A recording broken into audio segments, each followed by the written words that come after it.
Hey guys, Bolt here, and welcome to SB Studios.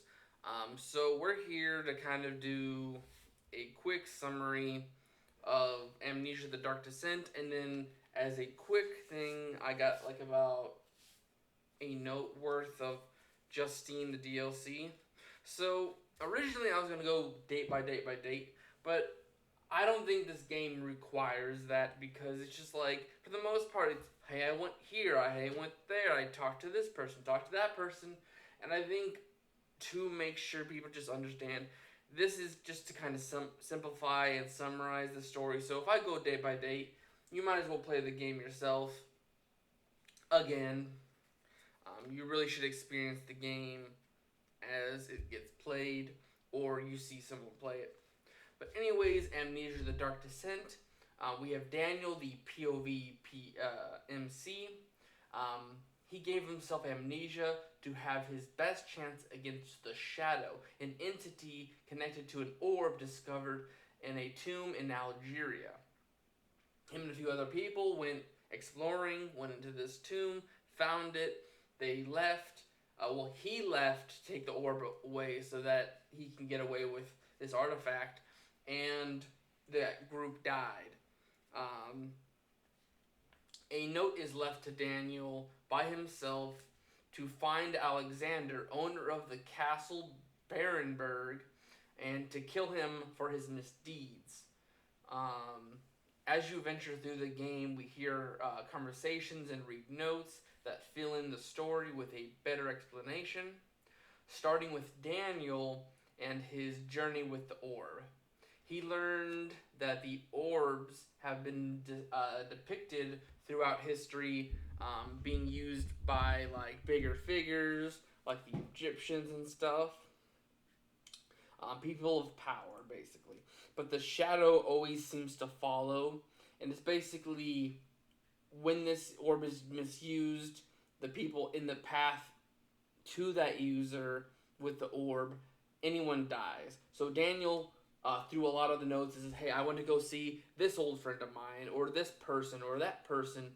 And almost every single time he went to go visit someone, the shadow would come and kill that person. Um, so feeling like he's backed against a corner with nowhere to go, nowhere to turn, he is messaged or lettered by Alexander to report to Barenberg for his best chance at survival. Alexander's experiments, which we can see through all the dungeons and devices, as we travel through the depths of his domain, his thoughts are that through the suffering of others, it gives Vitej, I think is what it's called, which is if it is partnered with the orb, it can keep the shadow away, and this will keep Daniel alive and anyone that seems to be in his path, including Alexander himself. Sadly, Alexander tricks Daniel into torturing and murdering others by putting crimes like, hey, this person did this, or someone hard R-ed this person, well, R-ed this person. Um, so basically, just like, don't worry about the face, don't worry about the person. They did this, so this is worthy of what they've done. And then it gives a good reason to kill or torture them. And then as Daniel goes with it, he gets more comfortable with doing this to be like, I keep doing this. Not only do I deal karma upon these people, but I get to live. But eventually, all Alexander has to do to tell him to do something is, hey, this keeps you alive. This eventually gets him to, get sold on a lot of things. But eventually he goes to attack a family at a farm. We get to kind of play a little bit of it and hear the horrors. And this is, I think, is the last action before Daniel takes the amnesia drug. Basically, that has gone too far. I need to kind of repeat back. That way I can try to do this with a clear conscience and try to be like, all right, I need to take this person down. I need to avoid this. I need to do that. In the end, Alexander is using Daniel to gather this vintage to make a way to another dimension where Alexander apparently originated. So Alexander is a otherly dimensional being that got basically kicked out of his own dimension, got stuck in this world, and it's like, okay, I need, like, he's already before Daniel was there, he was already trying to collect this, but with a partner, he's doing it a lot more, a lot easier. Um, and then now he also granted him an orb, which makes it easier for him to get back home. Um, there are four endings. After you get imprisoned by Alexander's Frankenstein creations, the monster of the stories, um, I think they're called gatherers. Daniel allows the shadow to take him.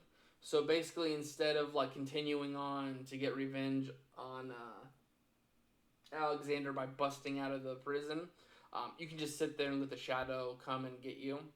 Um, Two is Daniel allows Alexander pass through the other dimension with the shadow coming and killing Daniel out of anger. So basically, you're at the very end. There's the blue lighting and all that. Alexander gets into that blue lighting, passes to the other dimension. Thank you, Daniel, for letting me get back to my home. And then the shadow, because it is doing something to the orb, the shadow comes in and out of anger kills Daniel. Because maybe Alexander's probably of an entity that the shadow does not like. Maybe the ending 3 is what I ended up getting, which is that Daniel sabotages Alexander, allowing the shadow a chance to kill Alexander. So basically, I pushed all the towers. That way, it disrupted the changeover to the other dimension. This allows the shadow to get a chance to get in corner Alexander. Um, and because they're able to deal with Alexander, they grant Daniel his life to walk away. And then ending 4, which I was so close to getting, I thought I was doing it, like, I thought I was getting the proper ending by doing this. I thought I had to do this. But apparently, there's a zombie-like being named Heinrich Agrippa. Can be found before the inner sanctum. He's that guy who's like locked up, and basically you have to go around, make an antidote, put it in this device so he doesn't feel pain when you cut his head off, and you can take his head with you to the inner sanctum. And instead of using the head, I kind of left it in my inventory. But apparently, if you free him, take his head with you, you can toss that head into the portal light, and this will disrupt the dimension, allowing the shadow to claim both Alexander and Daniel. But Agrippa is basically pleading with the shadow and like this force, hey, please leave Daniel. He did, like, even though he did wrong, he gave us a situation, so please give him mercy. So yeah, it for the most part it's just like guy from other dimension comes over here, starts torturing and killing people. And then he had Agrippa. He had an orb, but ended up shattering throughout the dungeons. Um, so there was no orb for Alexander to use to get back home. So when Daniel's over here, he discovers his friends and people start dying. So he starts getting desperate, and because out of desperation, he's like, "Hey, I can help you. I know about a thing or two about this, and I can save your life." And comes in, says, "Hey, we just need to continue these things where we're torturing people. They're bad people, so they don't really need empathy or sympathy." And then this gives them a reason to go and do that. Sadly, well, not sadly, but Alexander pushes it by having him go and get that family. And that kind of like gets Daniel into it, like, why are we doing this to a family? There's kids here. What did they do wrong? This is something that I feel like if it's a true thing, it needs to be brought to an actual proper system. And this kind of makes it to where he's like, oh no, I've been doing this. What have I been doing to probably normal human beings? Because if I got lied to once, how many times have these just been normal people that just brought in here to be tortured? Um, and then like we also learned that Alexander, before Daniel got there, he had a lot of more helpers, a lot more people. But a lot of those people got done dirty by getting locked down somewhere where like mushrooms were growing, so they got poisoned, or they weren't able to like live because starvation. There was a lot of things, and he done people a lot of wrong, and including Agrippa, which was someone he helped Alexander, but eventually Alexander also betrayed him. But anyways, he brought in Daniel for that orb and to help him. And in the end, it's just like, I have achieved my goal. Now let my goal happen. And it's like either you let him do it, you get killed in two of the endings. One, you don't get to see him do it. The other one, you just get sit in your shame in a cage. The other one is being like, screw you. You made me do bad things to let you do this. Just because you get to go back home doesn't mean all the suffering and torture and death that happened is justified. Screw you. And that gives it lets Daniel live. And then I don't. A lot of people call it the good ending, where Daniel and Alexander live, like get consumed by the shadow, and Agrippa basically disrupts it. I mean, I guess it's like, hey, even though you're being the hero in this part of the story, you did a lot of the stuff that made it to where you had to be the hero. Where you could have been the hero in the beginning, and there probably would have been nothing to blame you on. And the shadow probably wouldn't have even came after him as bad as he did in the end. But then there was what was it? Trying to think. Oh, and then like getting consumed, and then yeah, give him mercy. It's like you could have just let him live, let him walk away, but oh well. Real quick before we get into Justine, I loved this game because the atmosphere, you weren't able to fight the monsters, and it kind of just made it to where like it felt like a proper horror scenario. And then like I liked the older time kind of vibe of it. Um, the only thing I hated about it was the very end where it got supernatural, like supernatural and like otherworldly. And then the biggest thing I hated as gameplay wise was which I guess it is a byproduct of the shadow coming at you. It's the flesh that consumes like a doorway, and every now and again, if you go past it or jump it damages you at random points. I didn't really care for that. But anyways, getting into Justine, this one I did not finish because the gameplay was bull crap. It really made no sense, and like it was way too like if you didn't get it in this time period, you lost, and you had to redo everything. It was so stupid. But anyway, Justine, spoilers, it is our player and is the creator of the dungeon. So basically, we'll get into it, but she is the daughter of a noble, and that noble, her father is also, he also researches the human mind. He's basically kind of like a psychologist, and basically someone just wants to help people with that and also like understand it better. Real quick note would be that Justine's mother had died when she was very young. And when she asked her father, hey, how was my mother? How did she look? The only thing he really gave her was her beauty was blinding, which kind of gave Justine a narcissistic personality. And then on top of that was just like she would hunt. Well, like she was on a path to be like, I need to be known as a blinding beauty.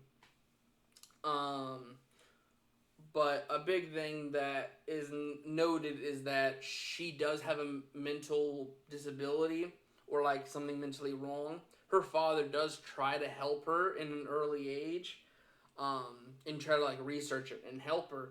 But as the she ages and becomes older, um, their bond is withered, um, and it really doesn't help both her mentality and her bond with her father when her father kicks her only friend, well, possibly only friend at the time, Clarice, who is the daughter of a helper of the home, and because their status, they need to be separated. Clarice does eventually become the maid of adult Justine, which we do get to hear from at the very end of the game. So at least she gets to have her friend in the end, and I think uh, because Justine is the creator of these things, it's nice to see that she wants to, or at least to our knowledge, that she keeps Clarice away from that side of her. Just like, you're my friend, I'd rather you just exist and just, be a helper, be around me, and avoid the dark side of Justine. Um, in the end, Justine does kill her father out of like that strained bond, and it's kind of like, you're in my way, old man. You're not only not doing anything for me, and you've only done nothing but strain, and it stressed me out, and ended up killing him with, I think it was a starstone or something like that. Um, and we'll get back to that at the very end of this explanation for her, but it's like he was actually like like a lot of people would probably read the earlier notes like, oh, he like experimented on his daughter. This guy has no empathy or no reason to be having any kind of relationship with his daughter. Well, it's like, yeah, nobility. It kind of sucks that he pushes her friend away, but and then like getting into work. But that's kind of like almost every father figure in most of these stories, where the father gets so implemented in his work that he kind of dismisses the child's needs. Um, but to kind of also like dump on his legacy, she also turns like anything that would help research and where like help heal people. She turned into her own personal mental torture chamber. Through this DLC, she is has many imprisoned, and the name of the game is that when she gave herself an amnesia potion to start the game, um, basically she wanted to test herself, because I think there's a note later on where someone is trying to actually accuse her of having a mental problem, and she needed to be looked into and like admitted to a psych ward. She's like, let me test that theory and see how bad of a person, or like what my mentality bad is. So she takes an amnesia to kind of start her brain over and put her into a situation. So as you go, there's all these imprisoned people who can die if you decide to go forward in a quick manner. Like, hey, this person is going to die if you want your ladder, but you can take a longer way to get out of here. But the quickest way would be doing that. And the end of the game was supposed to be like showing off that if it weren't for her upbringing and the situation, like the story so far to her life, if none of that happened, she would have probably been a normal person. And basically, with all those saved, she regains her memory at the very end when she's like trying to torture her own self. She comes back with her memory and is like, huh, myself actually saved a bunch of people. Anyways, I'm gonna lock them down here to leave them to die. Um, and then the monsters we see throughout the game are known as suitors, which we learn, and I've actually didn't connect. Well, I did connect it. I just didn't know there was three of them. I thought it was just like one person at best. But apparently, all three of these men are actually the actual suitors to Justine. These are people who have fell for her. But instead of her responding and like being like, sure, let's see how this goes, let's court. No, she turns it into she turns their affection into a game within where will you do which one of you three will go as far as possible to be with her. One person even said, "I will commit murder against this other man if you be with me." Is how bad it is. And she kind of like uses it as a mental torture method. It's just like she ruins one guy's career. She makes another one like, even though there's one person who's actually right on mind. I'm just like, I don't like this situation. I don't like being played with. He gets kidnapped and dealt with. I think he's the first of the suitors as an actual monster, but the other two kind of do a slow burn. I think like so. I think after losing his career and the other guys so like willing to do so, they probably go in. Well, one under influence goes in, and the other one is so up to do whatever she wants. She eventually makes all three. She tortures, disfigures, and then she blinds them with her beauty. Literally blinds them. Um, and then you can also see a torture device around their neck. I don't know if it's supposed to technically be it, but that is supposed to be what I can recall as a breaking wheel, where you turn it, you break a limb or break whatever's around it, which is an old torture device. And then one last thing I wanted to say is there is a connection to the Dark Descent in here, which is basically that her father was lettered by a not Daniel himself, I think. Actually, not, I think it was Daniel and one of his other people who went to explore for the orb. They were asking for the father to give them access to Algeria to do their exploration. So basically, this is a prequel to Dark Descent, or at least at some point it was a prequel, because we don't know how long it's been since. Well, it's probably a parallel story to the Dark Descent if the father had been dead for a little bit before the story shows. But the biggest thing was that, hey, that he is someone that's been messaged by these two people, or at least one of them of the Dark Descent story, as a figure to move along the story in the earlier parts. Just like, because of him giving them a way to Algeria, they found the orb. I think he was supposed to be a part of it, but he ended up trying to mend the relationship between him and his daughter, but that is when it leads to his death. His murder.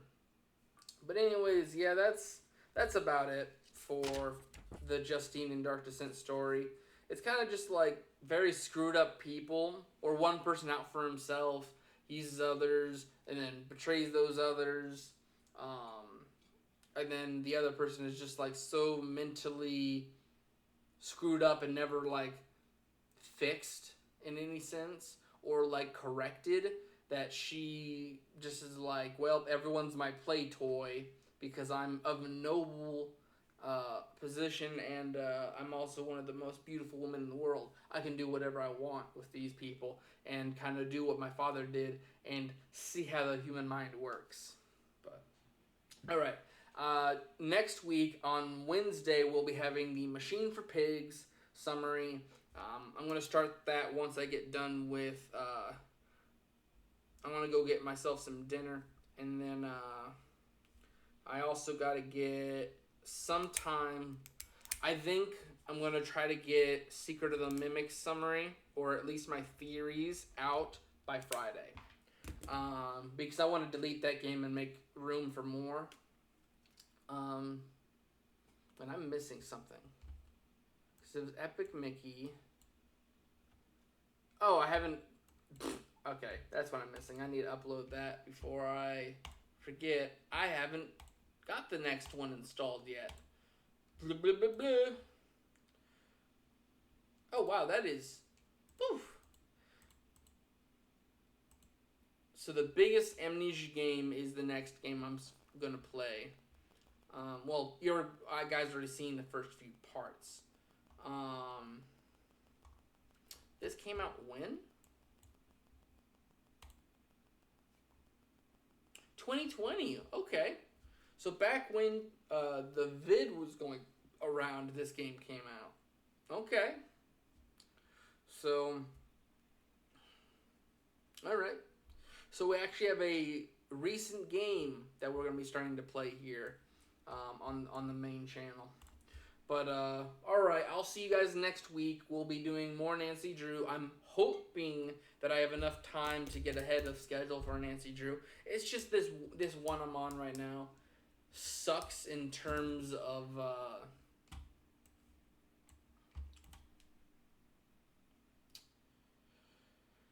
I'm trying to think my mind here.